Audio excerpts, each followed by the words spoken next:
Morning. It's another beautiful morning here in LA. Thank God I'm back working. We've been working quite a bit. I didn't have my GoPro today because I used up all the memory. So I'm trying to get the footage out and do all the editing. I'm just starting out. So hopefully it's a blessing to all you guys.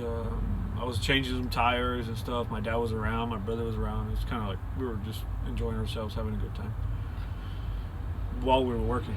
So it should be pretty interesting footage. So God bless you guys this morning. Yesterday I tried to make a quick video, but my GoPro was full, so I couldn't. The memory was full, and I didn't want to delete the video that I had in it. I didn't want to download it on my phone either because it just uses storage. So, and then yesterday I was gonna do all the editing, but I had church. I was busy, so didn't get home till late, and I still had church. I didn't get home till like 10. It was my brother's birthday, so we celebrated that, which was a blessing. So it was a good day yesterday. Every day is a good day when you're alive, but yesterday was a beautiful day. So there was a video I wanted to make about my dad prior yesterday. So it was Tuesday. I didn't work driving, so I was at home and we did the Bible study, which we do. My dad does it every day. Me and my wife, we go there, and she goes obviously when I'm not there, and when I'm not working, I go there to do the Bible study with my parents. My dad, he was reading something completely different, but he went into Paul and man, I forgot the other gentleman's name here in the Bible. No, it wasn't Barnabas. So Mark left Paul and left all the disciples, all the apostles. He left the apostle and walked away. I haven't read exactly why, but I know they had some sort of disagreement. He just left. They were preaching the word of God. They were taking the good news everywhere, and he just left. So I gotta read it again. I had it in the just like right in my head right now, and I forgot the name. But there was another disciple that was with Paul, and I think, I don't remember. But he wanted to take Mark, and this is all relevant to why I'm making this video. He wanted to take Mark, and Paul said no. So Mark was not allowed to go, and this other disciple that wanted to take Mark actually went a different way, and Paul went wherever he had to go. So this was after they were planning. After Mark left, they came back where they had evangelized. Mark left them hanging basically. Then they came back, and then they were going to go do it again to evangelize, but Mark was not allowed to go by Paul. And this other gentleman, I'm still trying to think of the name. I don't know why it just eluded me. Yesterday I had it on top of my head. This other gentleman wanted to take Mark, so because of that disagreement between him and Paul, he actually went a different way, and Paul went a different way. So my dad was talking about that, and he was actually talking about in the Bible where you don't hear about this other guy anymore, but you do hear about Mark. So it was funny to me because I don't have the same devotional, like what you read every morning as my dad does. My devotional is different. I usually start in the what do you call it, in Mark, Luke. So I usually start there, and then I go into Acts. I basically like a lot of the New Testament, so it's relevant, to when you preach the word of God. And then the Old Testament, I'll read it. I won't read as much as I read the New Testament, but I do read it whenever, like, I'm not in the morning, whenever I'm not doing my devotional, I'll read it. Or if God specifically talks to me about something, then I'll look it up.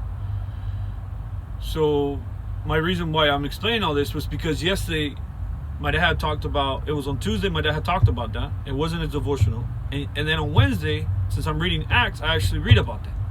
I read about Mark leaving and not being allowed to go back with Paul. So why I'm making this video is because Paul was the leader. Paul was the one in charge. And because Mark was disobedient, he wasn't allowed to go back. And it's because this other disciple wanted to take Mark, and he actually got against Paul. He actually, you don't hear from him anymore. So he was kind of like taken out.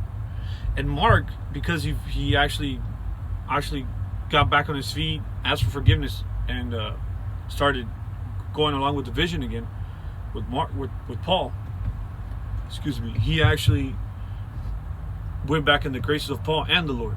My point is that just because you think you're right, and just because you think you have every right to do whatever you want, you shouldn't do it. You got to pray first. The person that's in charge, he's in charge because God put him there. He's not in charge because he's better than you. He's in charge because God put him there. And if you don't know how to respect a man, you're never going to be able to respect God. And that's why I wanted to make this video. You cannot respect the Lord if you're always disrespecting people that are on top of you.